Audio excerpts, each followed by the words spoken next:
Señor representante Daniel Dalmau. Gracias, señor presidente. Permítanos, primero que nada, expresar el honor que significa para nosotros estar haciendo la primera intervención aquí en este ámbito, que es tan caro para nuestra democracia. Estamos participando desde ayer por primera vez. Y también porque de dónde venimos y a dónde pertenecemos nos obliga a recordar hoy que en estos mismos días, hace 47 años, la clase trabajadora, los trabajadores en general, estaban defendiendo en la calle y en sus lugares de trabajo la democracia que estaba siendo avasallada por el golpe de Estado que se acababa de dar. Saludo, y también porque el lugar al cual pertenecemos nos obliga a que nuestra intervención va a ir en el marco de la defensa de la educación pública, aquella que Varela decía que debía de ser la mejor educación.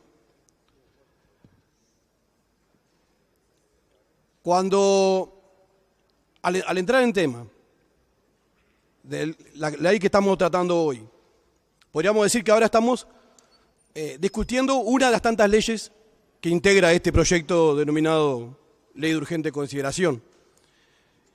Y que para nosotros, en el mismo sentido que se han expresado varios compañeros de la fuerza política, implica en sí mismo una reforma educativa, aunque no se lo reconozca de esa manera.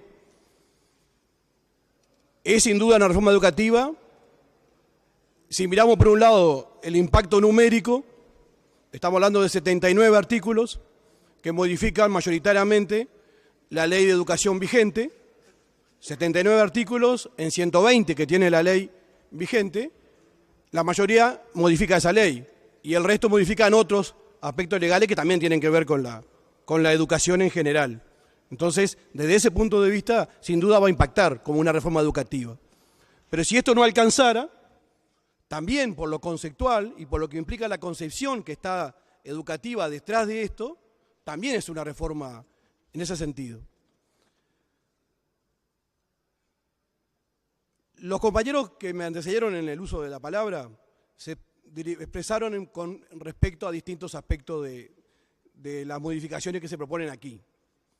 Nosotros, por cuestiones de tiempo, obviamente, vamos a tomar, en principio, un aspecto de allí, y que tiene que ver con lo que hace a la identidad de la educación uruguaya, que tiene que ver con la identidad de nuestro pueblo. Identidad que se construye y que no la determinan los gobiernos de turno, por lo menos no solamente. Identidad que se construye por las luchas que da ese pueblo, por las cuestiones de las cuales se apropia y defiende. Y eso tiene que ver mucho con la educación nuestra.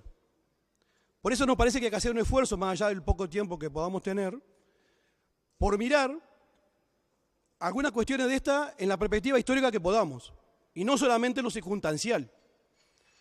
Por eso vamos a tomar el aspecto que tiene que ver con la autonomía de la educación, con la conducción colegiada de la educación y con la participación de los docentes y todos los que se involucran en la educación.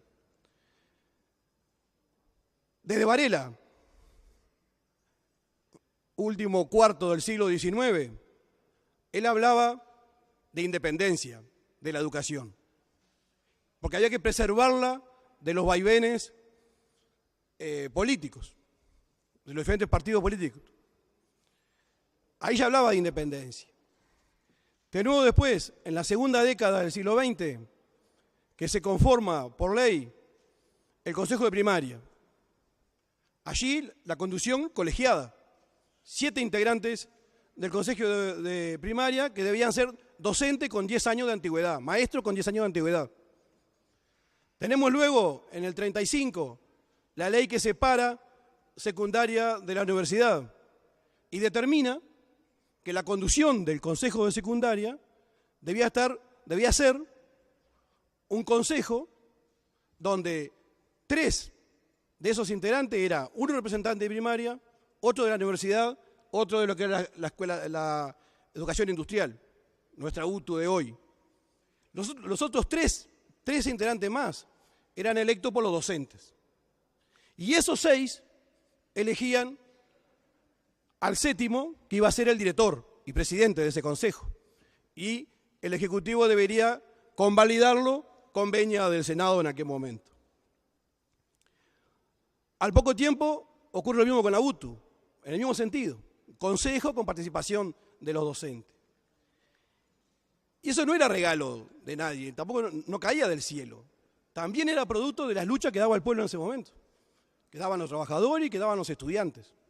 Y así se fueron logrando cada vez más espacios de autonomía y de participación. También tiene que ver con las luchas. Cuando la ley en el 47 determina la llamada ATD, Asamblea Técnico Docente, en el ámbito de secundaria, en principio. Demoró mucho en poder ejecutarse eso, del 47 al 59, creo que tenemos entendido, cuando empezó efectivamente a concretarse la acción de las ATD.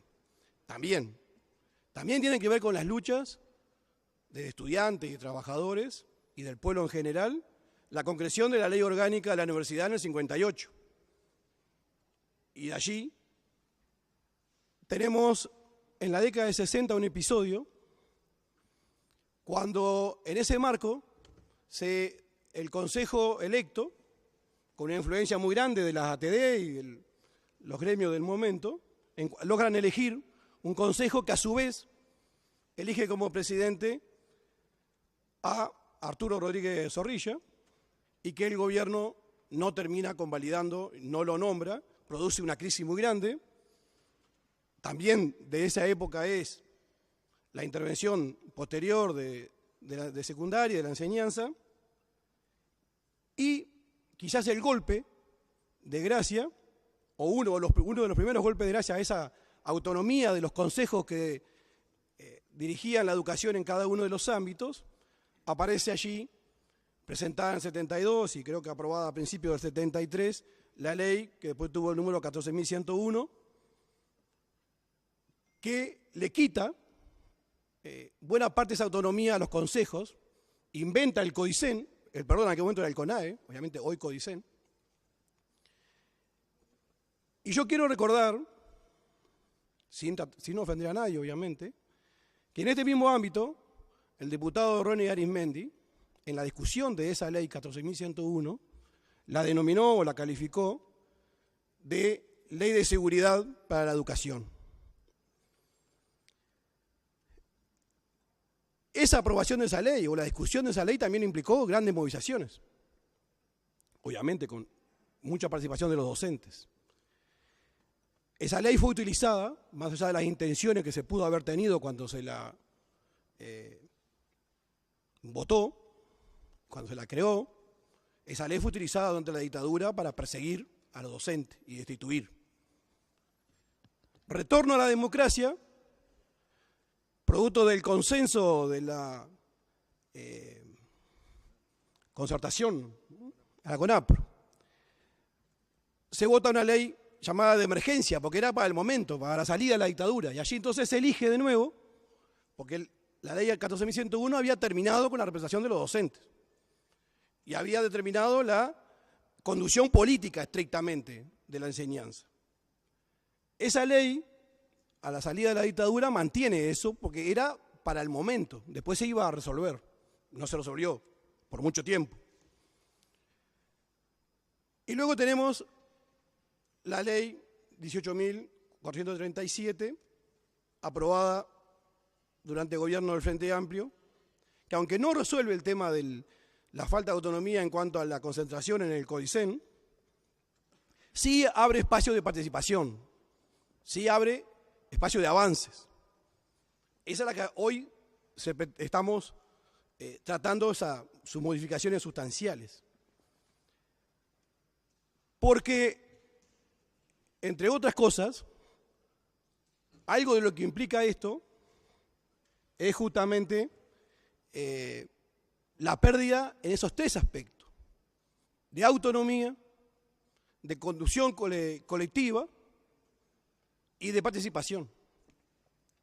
Nosotros escuchábamos en varias intervenciones y además en las argumentaciones públicas que se ha hecho, que como llegó el momento del cambio, en el sentido de que una coalición ganó el gobierno y perdimos nosotros, lo cual nadie lo niega, nadie niega la legitimidad que tiene el gobierno hoy, no se nos ocurre eso, lo que tampoco implica que quiere decir que se puede hacer cualquier cosa. Parece que esto de creer que porque haber ganado el gobierno implica que son los únicos que pueden hablar con respecto a los temas de, en este caso, de educación, la ley que hablábamos antes, cuando se discutía la 14.101, me apoyo en el maestro Julio Castro, referente de la educación pública uruguaya y mártir, ¿no?, de esta democracia. Respecto a la ley y respecto a esas afirmaciones de que la legitimidad, el hecho de que el gobierno podía decidir, impulsar, sin escuchar todas las voces, Julio Castro decía, la cosa es así, el pueblo, titular de la voluntad general, elige los gobernantes. Estos reciben con sus mandatos la capacidad de interpretar y ejercer esa voluntad general. Por consiguiente, son los únicos capaces para imponer las líneas generales de la política educativa. La enseñanza, como ciencia objetiva, como hecho histórico, como técnica experimental, no tiene valor. Solo sirve si el gobierno lo quiere. Solo participa en la sociedad si transita al ritmo y por los canales que el gobierno lo determine. Todo parecido con una discusión que tenemos hoy es producto de esta situación. Decíamos que unos aspectos que preocupantes, obviamente, son los cambios que introduce en esos tres niveles que veníamos hablando. En la autonomía, porque por un lado hay, al hacer desaparecer los consejos como tales, centralizar en el CODICEN todo lo de ANEP, pero a su vez trasladar varios de las funciones y las prerrogativas que tiene hasta este momento la ANEP, trasladarla al ámbito del Ministerio de Educación y Cultura. Obviamente que se puede hacer, pero no va con la tradición esa que hablábamos que se fue construyendo históricamente en nuestro país. En ese sentido, nuestra educación, nuestro país, tiene una singularidad que implica esta autonomía, que ahora estamos transitando los pasos, el salto hacia atrás. Entonces, porque creo que nos queda poco tiempo, nos quedan para atrás cuestiones que tienen que ver con los derechos de los trabajadores de la enseñanza. Esa barbaridad que significa la posibilidad no ya de 2 estatutos, sino de múltiples. Parece que cada centro educativo se puede regir por un estatuto, el que define al director. Eso además lo que tiene que ver con la estabilidad laboral del docente, también tiene que ver con las limitaciones a la libertad de cátedra. ¿Quién se va a atrever a decir cosas contrarias a lo que dice el director si está en juego su carrera, si está en juego su trabajo, para lo cual se formó y se dedica? Nos quedan para atrás lo que tiene que ver con el haber rebajado, o el rebajar sin duda, la formación en educación, ya perdiendo la perspectiva de las posibilidades de una educación pública de carácter universitaria, una formación en educación. Pero vamos a terminar, con el poco tiempo que nos queda, remarcando esto. Para justificar todos estos cambios, se dice una y otra y otra y otra vez que el Frente Amplio fracasó en educación, que nos caímos y nos caímos en cuanto a esa educación. En lugar de usar esos lugares comunes, yo lo que nos invito a la reflexión de verdad, en base a un estudio y ver en base a qué decimos eso. ¿En qué momento decíamos que, respecto a qué nos caímos? ¿Con respecto a la educación en la dictadura? ¿Con respecto a la educación saliendo de la dictadura, con los gobiernos que siguieron y los presupuestos respectivos paupérrimos para la educación? Respecto a eso caímos. Si vamos más atrás, de las que siempre nos sentimos orgullosos, siempre hayan voces críticas de la educación respecto a su nivel. Gracias, presidente. Lamento no haber tenido el tiempo suficiente o haberlo ordenado.